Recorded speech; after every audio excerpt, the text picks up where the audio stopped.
RRF institute আয়োজিত Adobe Photoshop টিউটোরিয়ালে আপনাদের সবাইকে স্বাগতম। এবারের টিউটোরিয়ালে আমি দেখাবো কীভাবে একটি ফেসবুক কভার ফটো তৈরি করতে হবে এবং সেই কভার ফটোটি হবে আপনাদের প্রজেক্ট। অর্থাৎ আমি যেটা করব সেটা আপনাদের করলে হবে না, সেই ধরনের বা ওই ধরনের প্রজেক্ট করলে হবে না, ওর থেকে ডিফারেন্ট কিছু আপনাদেরকে করতে হবে। আমি জাস্ট আপনাদেরকে ওয়েটা দেখাবো যে কীভাবে একটি ফেসবুক কভার ফটো তৈরি করা যায়, ফেসবুক কভার ফটোর সাইজ কী এবং কীভাবে ফাইল সেভ করতে হবে এবং কোন ফরম্যাটে সেভ করে আমাদেরকে জমা দিতে হবে। তো চলুন শুরু করা যাক। প্রথমেই আমরা দেখি যে ফেসবুক কভার ফটো কি এবং ফেসবুক কভার ফটোর সাইজ কি হতে পারে।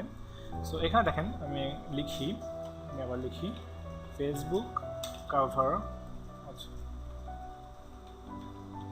Facebook cover photo. Facebook cover photo দিয়ে আমি যদি ইমেজ সার্চে যাই গুগলের, তাহলে দেখেন এখানে প্রচুর ফেসবুক কভার ফটো আপনি পেয়ে যাবেন। নানা ধরনের ফেসবুক কভার ফটো কিন্তু আছে। তো এখান থেকে আপনি গুগল থেকে আপনি প্রচুর আইডিয়া পাবেন যে একটি ফেসবুক কভার ফটো কীভাবে বা কেমন হতে পারে। এখান থেকে আমি হয়তো এত সুন্দর কিছু দেখাবো না, আমি খুবই সিম্পল কিছু দেখাবো, কারণ আমার পূর্বের অভিজ্ঞতা থেকে আমি জানি যে যেটা দেখানো হয় বেশিরভাগ মানুষ বা বেশিরভাগ শিক্ষার্থী সেটাই ফলো করে। অর্থাৎ যেটা করে দেওয়া হয়েছে সেটাই দেখা যায় করে নিয়ে আসে, অর্থাৎ কপি করে নিয়ে আসে। সো আমি খুবই সিম্পল একটা দেখাবো এবং অবশ্যই সত্য এটা যে আপনাদের এটা কপি করলে বা এই ধরনের এই আইডিয়া নিয়ে কাজ করলে হবে না। তো চলুন শুরু করা যাক। প্রথমে আমরা একটু দেখে নিই ফেসবুক কভার ফটোর সাইজটা কী। So Facebook cover photo size যদি আপনি দেন, এখানেই দেখবেন এখান থেকে সরাসরি আসছে যে 851 পিক্সেল উইড এবং 315 পিক্সেল হাইট। সো আমরা একটা নতুন ডকুমেন্ট নিউ এবং যেটার থাকবে হলো 851 পিক্সেল উইড এবং 315 পিক্সেল হাইট এবং এটার রেজুলেশন থাকবে 72 এবং বাকি সব ঠিক আছে। সো আমরা করে নিলাম। এটা এই যে লেয়ারটা লক হয়ে আছে এবং ব্যাকগ্রাউন্ড লেয়ার, এটাকে ডাবল ক্লিক করলে দেখেন এখানে একটা আসছে। আমরা এটার নাম দিলাম বিজি, অর্থাৎ ব্যাকগ্রাউন্ড, অর্থাৎ এটা একটা ব্যাকগ্রাউন্ড হয়ে গেল। ওকে, এখন আমরা এখানে কিছু ইনফরমেশান দিব যে এখানে যা যা প্রশিক্ষণ দেওয়া হয়, অর্থাৎ web design and development, graphic design, Android mobile apps. So আমরা এই তিনটা ইনফরমেশান থাকবে, একটা লোগো থাকবে আরআরএফের, এইটুকুই হবে আমাদের কভার ফটোর এলিমেন্ট। অর্থাৎ আপনাদেরকেও এই তিনটে এলিমেন্ট দিয়েই, এই তিনটা টেক্সট এবং একটা লোগো দিয়ে আর কিছু এক্সট্রা আপনি যদি অ্যাড করতে চান অ্যাড করে, কিন্তু কোনো টেক্সট অ্যাড করা যাবে না, কিছু ডিজাইন অ্যাড করতে চান অ্যাড করে, রিলেভেন্ট ডিজাইন অ্যাড করে তৈরি করতে হবে। তো চলুন আমি শুরু করি। আমি এখানে আরআরএফের লোগো এবং লোগোর আইকন, এই যে আইকনটা এবং লোগোটা, এটা আমি আলাদাভাবে নিয়ে নিয়েছি। সো আমি প্রথমে লোগোর আইকনটা নিয়ে নিলাম। এখানে আপনি যদি টেনে এভাবে নিয়ে আসেন, ড্র্যাগ করে নিয়ে আসেন এবং ছেড়ে দেন, তবে দেখবেন যে এখানে একটা স্মার্ট অবজেক্ট তৈরি হয়ে যাবে। স্মার্ট অবজেক্ট হলো ভেক্টরাইজ করে, ফটোশপের অবজেক্টকে, ইমেজ অবজেক্টকে ভেক্টরাইজ মতো করে ফেলে, অর্থাৎ এটা আপনি বড় বা ছোটো করলে সাইজটা খুব বেশি নষ্ট হয় না, বা অর্থাৎ কোয়ালিটিটা খুব বেশি নষ্ট হয় না। সো যাই হোক, ওটা পরে বুঝবো। তো আমরা এখন দেখি স্মার্ট এটা করার পর, এটা দেখেন আমি এটা যে শিফট এবং অল্টটা চেপে ধরে, এটা পিএনজি ফরম্যাটে আছে, অর্থাৎ ব্যাকগ্রাউন্ডটা নাই। আমি একটু বড় করে নিলাম। এটা আমার ডিজাইন কনসেপ্ট অনুসারে আমি করছি, আপনারা আপনাদের ডিজাইন কনসেপ্ট নিয়ে করবেন। এটা করলাম এবং ডাবল ক্লিক করে বা ইন্টার ক্লিক প্রেস করে এটাকে করে দিলাম। আমি এই সাইডে একটা করে দিলাম। এবার আমি এটাকে কালারটা একটু চেঞ্জ করে দিব, কালারটা গ্রে কালার করে রাখবো। ওকে, এটা ঠিকই আছে কালার। ওকে প্রেস করার পর এখন আমি অপাসিটি যেটা আছে, দেখেন এখানে অপাসিটি লেয়ার সিলেক্ট করা অবস্থা, অপাসিটিটাকে যদি আমি এখানে কমিয়ে 425 করে দিই, তবে একটা সুন্দর একটা শেড মতো তৈরি হয়ে গেছে, অর্থাৎ শ্যাডো মতো একটা কালার তৈরি হয়ে গেছে। আচ্ছা, এখানে আমরা 25 না দিয়ে 15 করে দিই। ওকে, এখন আমরা এটাকে নাম দিলাম লোগো আইকন। ওকে, এটাকে অফ করে দিলাম। সো একটা শেড তৈরি হয়ে গেল। এখন আমরা টেক্সট বসাবো। সো টেক্সট বসানোর আগে আমরা কিছু একটা ডিজাইন তৈরি করবো, যেটা বললাম যে একটা নতুন কিছু আপনি তৈরি করতে পারবেন ইচ্ছা হলে। সো আমরা এখানে যে পলিগনাল ল্যাসো টুলটা নিই, পলিগনাল ল্যাসো টুল নিয়ে আমরা খুবই সিম্পল একটা নিয়ে কাজ করবো। এমন না যে এটা আমার নিজের আইডিয়া, এটা আসলে এমন ধরনের ডিজাইন আরও থাকতে পারে, কিন্তু আপনারা এটা আর করবেন না। এটা আমি শিফট চেপে ধরে কাজ করছি, আর এটুকু আমি শিফট ছাড়াই করেছি। ওকে, আমি একটা কালার নিই, আচ্ছা আমি এখানে গ্রিন টাইপ কোনো একটা কালার নিই, ওকে এটাই কালার নিই, লেয়ার দিলাম একটা, এটার নাম দিলাম টেক্সট বিজি অর্থাৎ টেক্সট ব্যাকগ্রাউন্ড, এবং জি প্রেস করে অর্থাৎ পেইন্ট বাকেট টুলটা সিলেক্ট করে করলাম, কন্ট্রোল ডি দিয়ে সিলেক্ট করলাম। ওকে এখন আমি একটু স্টাইলের জন্য আমি একটু আচ্ছা আপনাদের একটা জিনিস আমি দেখানো হয়নি, সেটা দেখিয়ে দিই। এখানে আপনারা যদি চান যে এখানে এই অপশনটা আপনাদের থাকবে না হয়তো নেভিগেটরটা, সো আমি চাচ্ছি একটা নেভিগেটর অন করতে। এখানে আপনি নেভিগেটর কেন, আপনি যদি লেয়ার অপশনটা হারিয়ে ফেলেন অর্থাৎ দেখেন যে লেয়ার অপশনটা নাই, সেক্ষেত্রে আপনি কী করবেন, সেক্ষেত্রে দেখেন এখানে উইন্ডো অপশানে যাবেন, উইন্ডো অপশান থেকে দেখেন লেয়ার্স অপশানে ক্লিক করবেন, যে লেয়ার চলে আসছে। আমি উইন্ডোজ অপশানে গেলাম, উইন্ডোজ অপশানে গিয়ে নেভিগেটরে ক্লিক করলাম, দেখেন এখানে নেভিগেটর চলে আসছে। এখানে আমি আমার নেভিগেটরটা অনেক আমি পার্সোনালি নেভিগেটরটা একটু বেশি ইউজ করে, দেখা যায় দ্রুত কাজ করার জন্য অর্থাৎ দ্রুত জুম আউট জুম ইন করার জন্য, এছাড়া কিছু না। তো যাই হোক নেভিগেটর নিয়ে আমি একটু বেশি জুম করে নিলাম, 200% জুম করে নিলাম। এখন আমি আবার পলিগন লেসার টুল সিলেক্ট করে ঠিক এখান থেকে নিয়ে একটা শ্যাডো মতো করব বা একটু স্টাইলিশ করার জন্য যেটা করছি,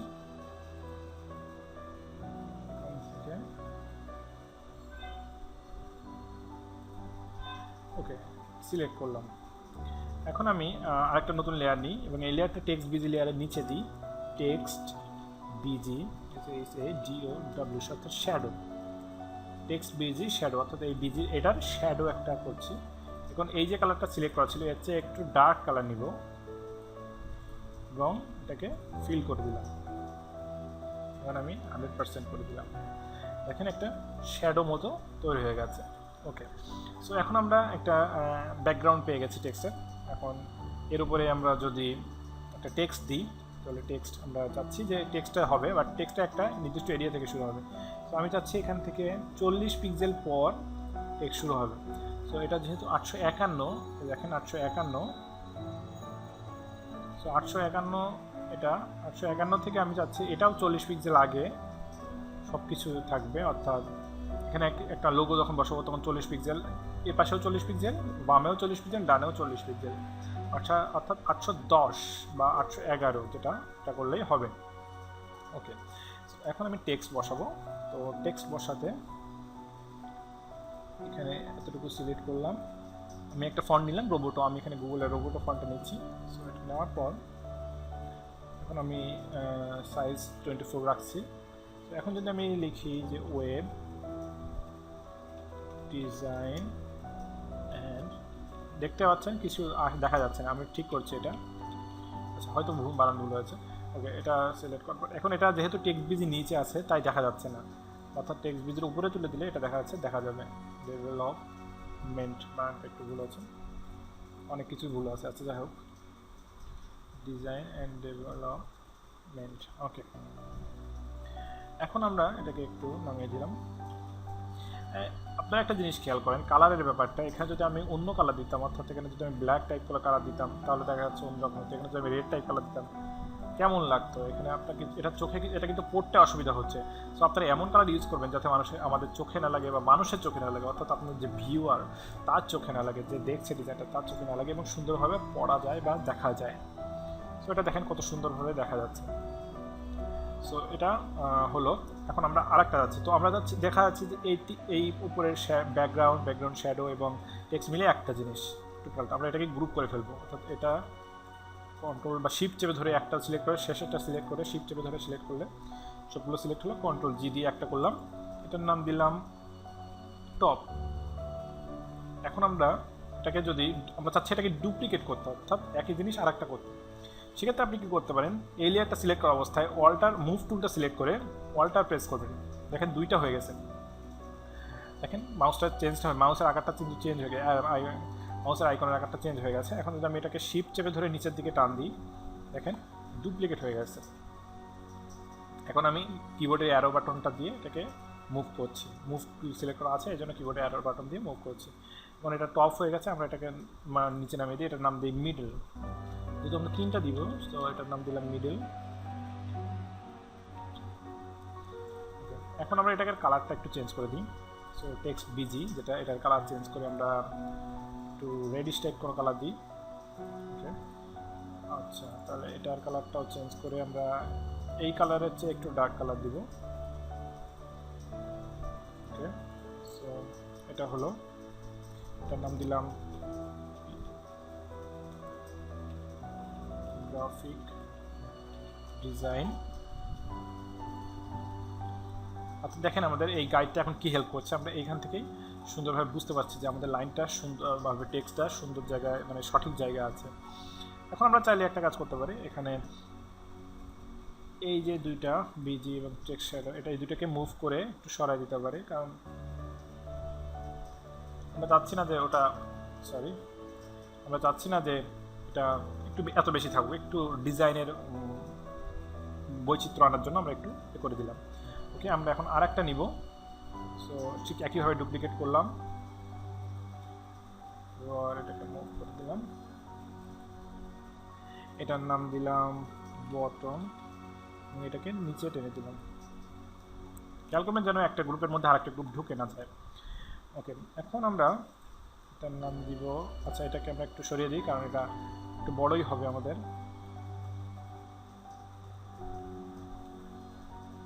এটা হবে মোবাইল অ্যাপ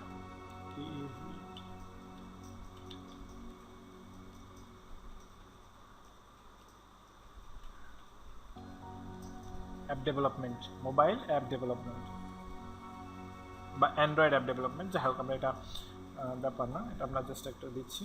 ওকে, এখন আমরা এটাকে আরেকটা, এটাও একটা কালার ইউজ করব, আমরা এই টাইপের কোনো একটা কালার ইউজ করতে পারি।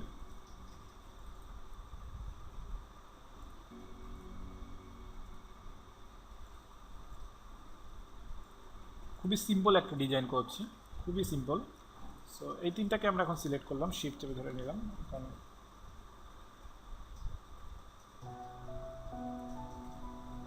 এটাকে বটনটাকে একটু মুভ করে দিলাম।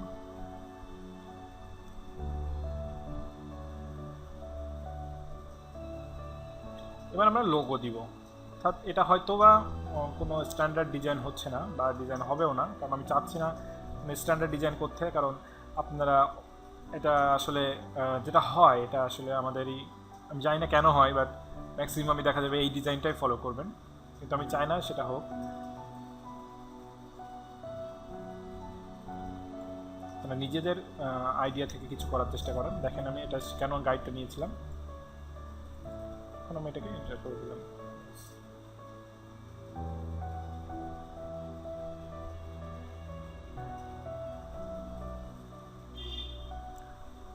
তো এটা মোটামুটি একটা হয়ে গেছে, একটা ডিজাইন রেডি হয়ে গেছে। এখন আমরা চাচ্ছি ব্যাকগ্রাউন্ডে একটা প্যাটার্ন দিতে। সো এই ব্যাকগ্রাউন্ড লেয়ারটা সিলেক্ট করলাম, ডাবল ক্লিক করলাম, লেয়ার স্টাইল আসলো, প্যাটার্ন ওভারলেতে ক্লিক করলাম। এখন দেখেন এখানে কিছু প্যাটার্ন পাবেন, আপনি ইচ্ছা করলে আপনার নিজস্ব প্যাটার্ন ইউজ করতে পারেন। কীভাবে নিজস্ব প্যাটার্ন ইউজ করা যায় সেটাও দেখাচ্ছি। তাহলে আগে এক কোঠায় দেখাই, দেখেন এখানে আমি ওপেনে গেলাম, এখান থেকে আপনি একটা প্যাটার্ন নিয়ে আসেন। সো আমি আমার কাছে যে প্যাটার্নগুলো আছে সেখান থেকে একটা প্যাটার্ন নিয়ে আসি।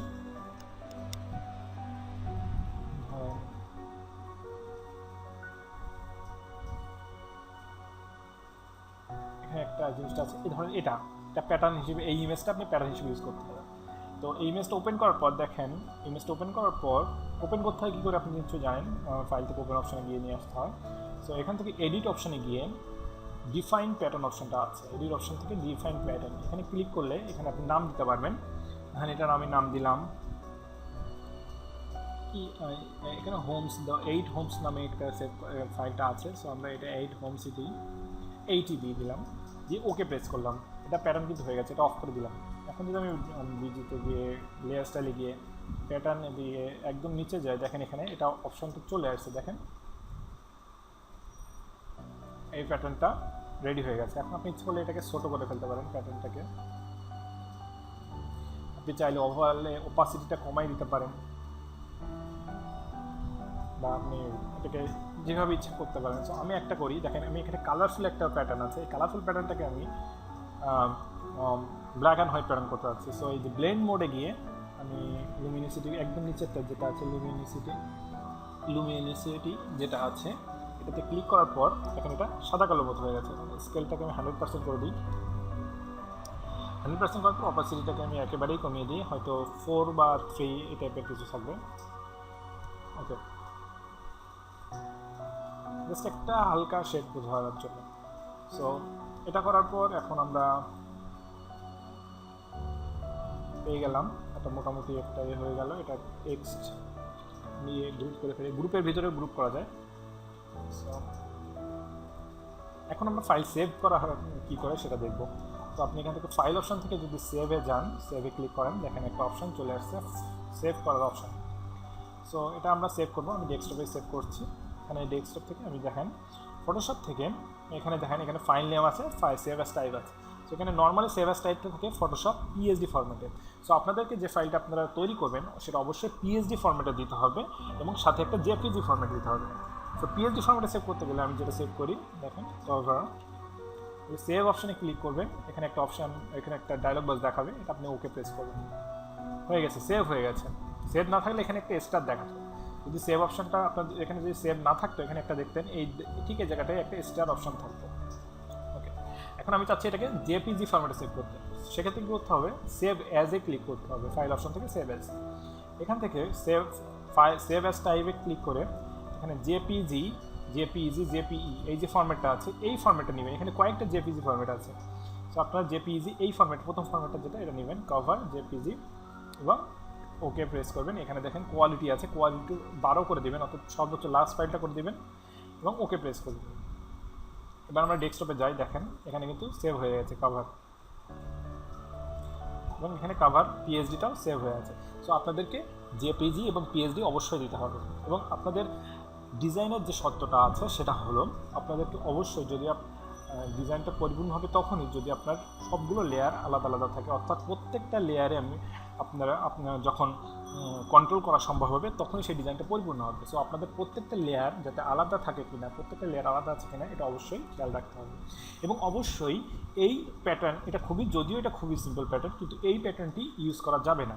আপনারা অন্য যে কোনো আইডিয়া ইউজ করতে পারবেন, কিন্তু এই নর্মাল আইডিয়াটি বা এই আইডিয়াটি না। আপনাদেরকে লোগো এবং আপনার চাইলে আপনারা ফাউন্ডেশনের লোগো এবং লোগোর আইকন নিতে পারেন, এবং সেই সাথে আপনারা গুগল থেকে ইচ্ছা মতো আইডিয়া নিতে পারেন, কিন্তু কোনো কপি পেস্ট করবেন না। সো আশা করি আপনাদের প্রজেক্টটি ভালো হবে, সুন্দর হবে, এবং অবশ্যই কালারের দিকে খেয়াল রাখবেন যাতে সফট কালার হয়, মানুষের বা যে দেখবে তার চোখে না লাগবে। তো সেই পর্যন্ত ভালো থাকুন, সুস্থ থাকুন।